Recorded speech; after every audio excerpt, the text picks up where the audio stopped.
Good morning po. Tayo po'y mag-aral ng salita ng Diyos, the book of Amos, chapter 3, verse 3. Maaari bang magsama sa paglalakbay ang dalawang taong hindi nagkakasundo?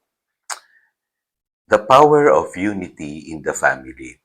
Kung ako po hihingan nyo ng iisa lang na advice or tip, para po sa maayos at masayang pagsasama ng isang pamilya, ito po ang may sasuggest ko, yung magkaroon ng pagkakaisa sa inyong relationship o sa inyong pamilya. Kasi there's power in unity. Alam niyo po ba na sa Biblia, sabi sa Psalm 133 verse 1, napakaligaya at kahanga-hanga sa ating pagmasid, ang nagkakaisa laging sama-sama na magkakapatid.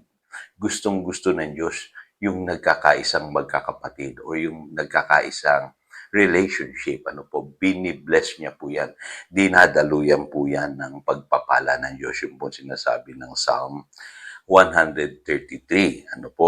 Kaya alam niyo po, ang Diyos, He is about unity, love, forgiveness, compassion, and humility. Yan ang gusto ng Diyos na nakikita sa isang relationship, sa pagsasama-sama ng magkakapatid, maging sa pamilya, at sa buhay mag-asawa, Si Satanas naman, he is about confusion, kaguluhan, rivalry, yung nagpapataasan, nagpapagalingan, nagko-contest, competition, division, yung nahahati, o yung tinatawag na separation, nag-aaway-away, yung meron kayong hindi pinagkakasunduan.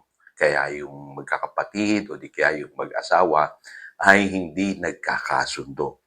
Kaya pansinin niyo po, sa inyong pamilya, yan lagi ang problema. Ano mang gustuhin natin na magkaisa, pipilitin at pipilitin ni Satanas na hadlangan yung pagkakaisa ng mag-asawa, ng pamilya, o maging sa inyong mga ugnayan sa ibang tao, maging sa simbahan. Kaya dapat aware po tayo na ang Diyos, gusto niya ang unity. Gusto niya yung pagkakaisa. Kaya binibless ang pagsasama ng mag-asawa, ng pamilya, maging ng simbahan, at anumang ugnayan na meron sa mundong ito.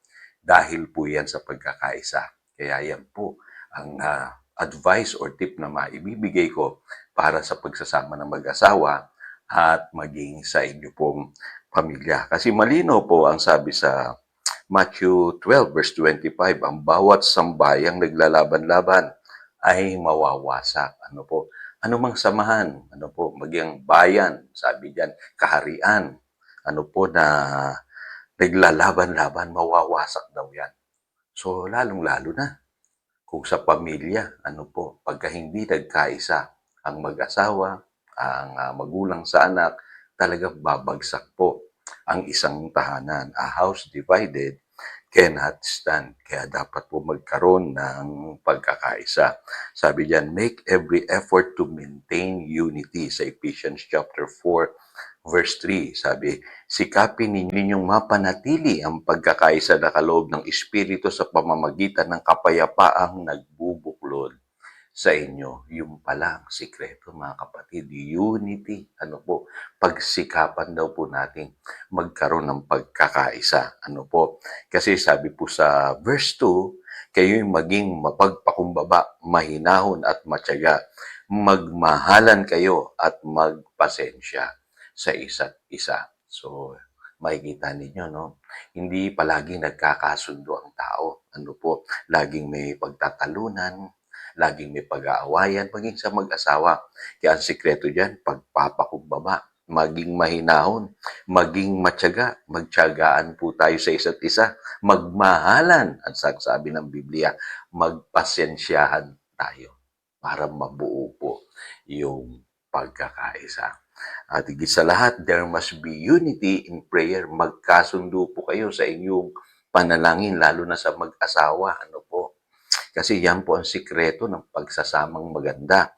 Ang sabi sa Matthew 18 verse 19 to 20, tandaan din ninyo kung ang dalawa sa inyo ay nagkaisa dito sa lupa sa paghingi ng anuman sa pananalangin, ito'y pagkakaloob sa inyo ng aking Ama na nasa langit. Yan ang pangako ng Panginoong Yesus. At ang sabi niya, sapagkat saan man may dalawa o tatlong nagkakatipon sa pangalan ko, naroon akong kasama nila. Kita ninyo, sasamahan tayo ng Panginoong Hesus kapag merong unity, lalo na sa pamilya, ano po, sa buhay ng mag-asawa. Kaya mapapansin nyo sa 1 Peter, chapter 3, verse 7, kung ang lalaki pinakikitunguhan niya ng maayos yung kanyang asawa, sabi nga ng Biblia, kung maayos ang inyong pagsasama, gawin ninyo ito nang sa gayon ay walang maging sagabal sa inyong mga panalangin. Yung po pala ang sikreto para ang mga answered prayers, mangyari sa ating buhay, walang maging sagabal sa ating panalangin. Kung kayo po ay nagkakaisa. Napakahalaga po ng pagkakaisa sa pamilya, sa buhay, mag-asawa.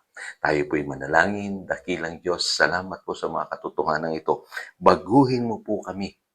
At kung meron mang problema sa pagsasama ng mag-asawa, problema sa kanila pong relationship dahil sa kawalan ng pagkakaisa, ang dalangin ko, mabuklod po sila ng kapayapaang nagmumula sa iyong banal na spirito. Pagpalain mo ang bawat pamilya, bawat tahanan, bigyan mo sila ng tunay na pagkakaisa. Salamat po. Yan ang aming panalangin. In Jesus' name we pray. Amen. Again, ito si Pastor Jojo, nagpapaalala upang daluyan tayo ng pagpapala. Manatili tayo sa kanyang salita. Good morning.